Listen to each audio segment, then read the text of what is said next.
Hello, hi. Thanks so much for having me. I'm so happy to be here in Seattle.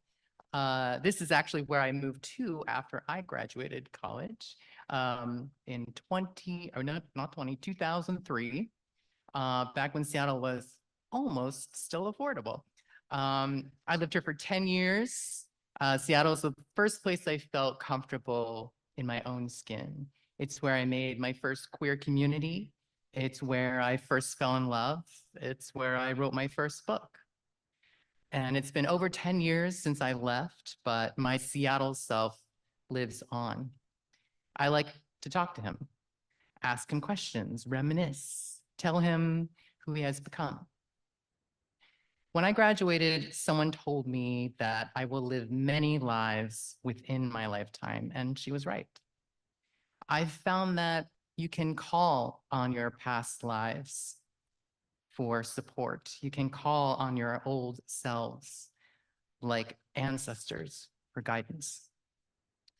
My Seattle self talked to my college self, who was full of hopes, aspirations, ramen noodles, which I cooked in a coffee maker.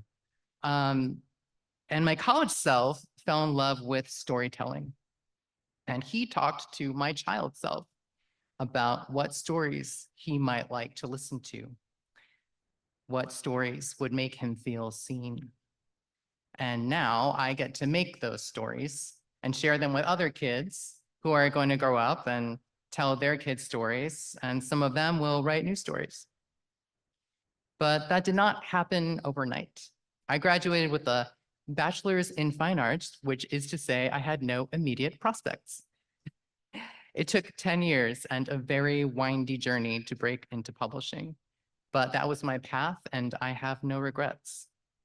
Everything I learned in college and everything I learned after college all shaped me to become the person who was finally ready to share their voice. Some of you are still job hunting, and I want you to take a deep breath and hang in there. Remember that you've got this. Some of you finished a degree, but honestly aren't quite sure what you're going to do with it. That's okay.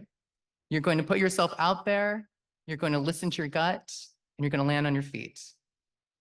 Some of you already have a job lined up. It's not exactly what you want, but it's a foot in the door. And you're going to learn everything you can at that job. And once you've learned everything you can, you're going to look for the next experience. And a handful of you got the dream job, the one you've been hoping and praying for, the one that you said you wanted when you were a kid. Here's the thing, life is not linear. It is an ever-evolving, ever-changing thing. And just because you got the dream job doesn't mean that you'll always have it. And just because you didn't get the dream job doesn't mean that you never will. But I want you all to remember, your job does not define who you are. You are defined by your integrity, not your paycheck. This is an ending and a beginning. Today's hard because you're saying goodbye to that person who set a goal and worked so hard to complete it. Today is exciting and scary all at once because today you transform into someone new and you don't know who that person will be yet. It's a rebirth. In this moment, you are the mother pushing the baby out and you're the baby coming out of her. You must be exhausted. But you will continue to be reborn. I feel reborn every time I write a book. And for me, the beauty of writing is discovery. I start with a rough draft, and usually all I have to start with is half of an idea, some images, and a few notions that I find interesting. And then I play. I make a mess. And from that chaos comes a fully realized story. That's life, my friends. We are constantly writing the book. We are constantly struggling. We are editing. We are cutting out sections of our lives that we loved so much, but that don't have a place in the story anymore. We are coming up with new ideas, things that connect with old ideas, that we have long held but could not fully articulate before. We are writing and editing and rewriting and laughing and crying and screaming. And on our best days, we finish a chapter and say, there I am. That's me. Every day we are discovering who we are. We are writing our names on the cover of our soul.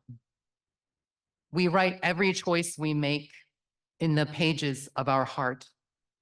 And we can open that book up and we can flip through it. We can revisit the joy and the pain and the lingering questions. And the future is terrifying because we don't know how the story ends. And I'm going to make an editorial suggestion here. You can write whatever life you want, but I want you to be able to say, I'm going to be me when you're doing it. You gather up all your past selves, everything you love about yourself, everything you hate about yourself, all your hopes, all your insecurities, your pain, your laughter, your grief, your awkwardness, your charms, your quirks, your mistakes, your love. You gather it all up, you write it down, and you let the whole world read it. You say, this is what I got. And maybe they will hate you. Or maybe they will love you. Maybe the world will tear itself in two over your story and argue about whether or not you even have the right to exist. And they can say what they want, but the fact remains that truth is truth. No amount of love or hate can change that. Truth is truth. And that truth can feel so heavy, like it's going to crush us. But in reality, it is transforming us into diamonds. When you live in your truth, you become unbreakable. You shine. We hear the old trope, reach for the stars. No, be a star. Shine your light. Join the constellations and help guide the people below you still living in their own darkness. And I know it's hard to believe that we have light in us. There were times that I didn't think I'd make it here. Times when I didn't see that the universe had carved out a place for me long before I even drew breath. So many things seemed impossible, but here I am. And I'm still writing my life. I'm still figuring it out. I mine the broken pieces of my past to try to find tools to help build my future. And the truth I am living right now is that I can't be anyone else but myself. When I was asked to speak to you today, first feeling I felt was I was so honored. And that was immediately followed by unease. I thought, what am I going to tell these people? Look at this world that they're about to walk into. I want them to celebrate today, and I want them to walk out there with open eyes and honest mouths. I want their truth to sparkle in the darkness. I believe in truth.